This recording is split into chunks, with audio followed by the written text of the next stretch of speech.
Salam saudara-saudara yang dikasihi Tuhan Yesus Kristus. Bacaan pada saat ini terambil di dalam Injil Lukas 6 ayat 12-16, di mana tema kita saat ini adalah Aku memanggilmu, kemarilah. Saudara-saudara yang dikasihi Tuhan, dalam kehidupan sehari-hari kita mungkin pernah memanggil atau dipanggil oleh seseorang. Biasanya ketika kita memanggil seseorang, tentu ada maksud dan tujuan yang hendak ingin dicapai. Misalnya ketika kita punya anak, lalu di sore hari saat anak kita sedang bermain dengan anak-anak yang lain, maka kita sebagai orang tua pasti memanggil anak kita untuk diberi perintah agar mereka mau mandi. Dalam proses memanggil ada banyak cara seseorang dalam merespons sebuah panggilan. Ada yang dipanggil lalu segera bergegas datang kepada si pemanggil. Ada juga yang dipanggil lalu meminta beberapa waktu sejenak untuk menyelesaikan urusannya, sehingga si pemanggil harus menunggu beberapa waktu kemudian. Dan ada juga yang dipanggil namun tidak memperhatikan siapa yang memanggilnya, sehingga menghiraukan panggilan tersebut dan memilih untuk mengutamakan urusan atau kepentingannya. Dalam bacaan saat ini kita bisa melihat bagaimana Tuhan Yesus juga memanggil dan memilih beberapa orang yang akan dijadikan muridnya. Mereka adalah Simon yang disebut Petrus, Andreas, Yakobus, Yohanes, Filipus, Bartolomeus, Matius, Thomas, Yakobus anak Alfeus, Simon orang Zelot, Yudas anak Yakobus, dan Yudas Iskariot. Lalu apa tujuan Tuhan Yesus memanggil ke-12 muridnya tersebut? Adakah sebuah misi yang hendak Tuhan sampaikan kepada mereka? Dalam Injil Markus 3 ayat 14 sebagai bacaan yang juga berkaitan dengan Injil Lukas 6 ayat 12-16, maka kita tahu bahwa tujuan mengapa Tuhan Yesus memanggil ke-12 muridnya itu adalah untuk memberitakan Injil atau kabar sukacita, di mana ke-12 murid tersebut juga dibekali dengan kuasa untuk bisa mengusir setan-setan.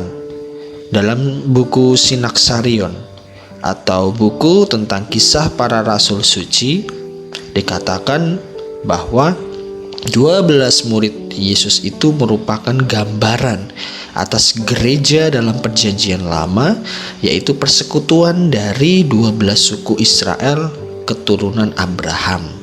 Maka dari itu ketika Yudas Iskariot mengkhianati Yesus lalu bunuh diri dengan cara gantung diri, maka posisi Yudas Iskariot harus ada yang menggantinya.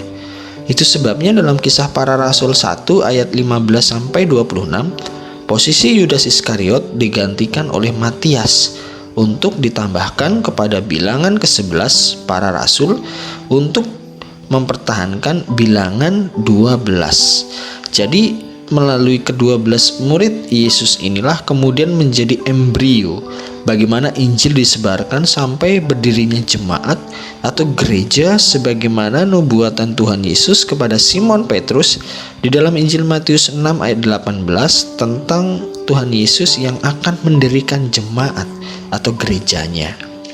Saudara-saudara yang dikasihi Tuhan, ke-12 murid yang dipanggil oleh Tuhan Yesus merupakan sebuah panggilan untuk memenuhi apa yang menjadi rencana Allah kepada manusia, yaitu sebuah rencana bagaimana setiap orang bisa menerima Injil dan bisa percaya kepada Yesus, Sang Juru Selamat manusia. Baik ke-12 rasul maupun kita sebagai orang percaya yang hidup di masa kini sama-sama memiliki panggilan untuk bisa bersaksi tentang Injil. Banyak cara yang bisa kita lakukan untuk menjawab apa yang menjadi panggilan Tuhan dalam kehidupan kita sehari-hari. Dan panggilan Tuhan bukan hanya berkaitan dengan jabatan, tapi juga pekerjaan. Bahkan ketika kita di sawah untuk menanam sebuah benih padi, maka apa yang kita lakukan di sawah itu pun juga bagian dalam memenuhi panggilan Tuhan, yaitu panggilan untuk mengelola tanah yang telah Tuhan berikan kepada kita. Ada lagi pada saat ini Ketika kita sebagai orang tua diberi tugas oleh pihak sekolah untuk membimbing anak-anak kita belajar secara daring atau online, itu pun juga bagian dalam memenuhi panggilan Tuhan, yaitu panggilan untuk mendidik dan mengajar anak-anak yang merupakan anugerah dari Tuhan. Dengan demikian, apa yang disebut panggilan tidak lain adalah kehidupan itu sendiri, yang berarti kehidupan adalah cara manusia dalam menanggapi dan memenuhi apa yang menjadi panggilan Tuhan dalam kehidupan kita sehari-hari. Maka apapun yang kita lakukan, apapun yang kita kerjakan, lakukanlah semua itu dengan penuh sukacita. Dan yang terpenting adalah lakukanlah apa yang baik dan berkenan bagi Tuhan. Saudara-saudara yang kasih Tuhan, ketika Tuhan Yesus memanggil ke-12 muridnya untuk memberitakan Injil, tentu saja dalam proses pewartaan Injil tersebut ada banyak resiko yang akan dihadapi oleh para murid Tuhan. Itu artinya setiap panggilan yang kita emban, tentunya akan ada banyak sekali dampak yang kita alami.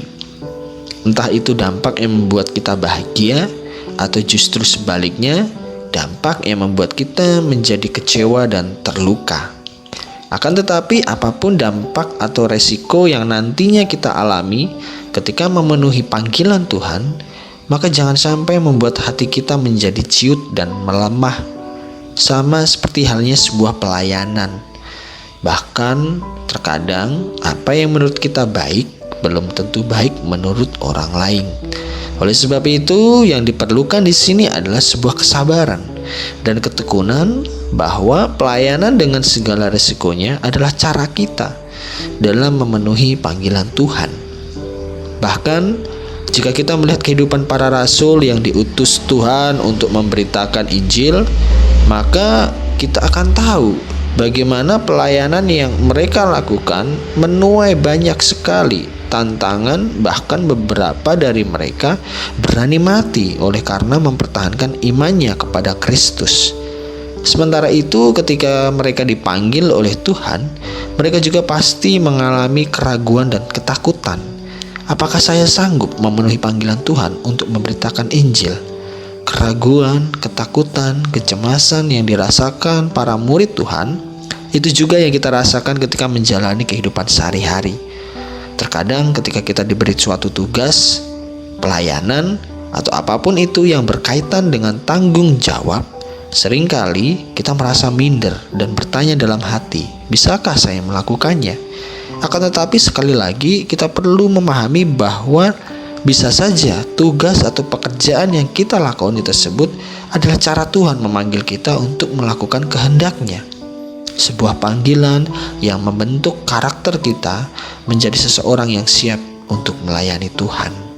Saudara-saudara yang dikasihi Tuhan Yesus Kristus, melalui renungan saat ini kita diajak kembali untuk memperkuat iman kita dengan cara memenuhi apa yang menjadi panggilan Tuhan dalam kehidupan kita sehari-hari, baik panggilan Tuhan dalam pekerjaan maupun dalam pelayanan. Kiranya renungan saat ini dapat menolong kita untuk lebih bersemangat menjalani kehidupan kita dengan penuh sukacita. Tuhan Yesus memberkati kita semua. Amin.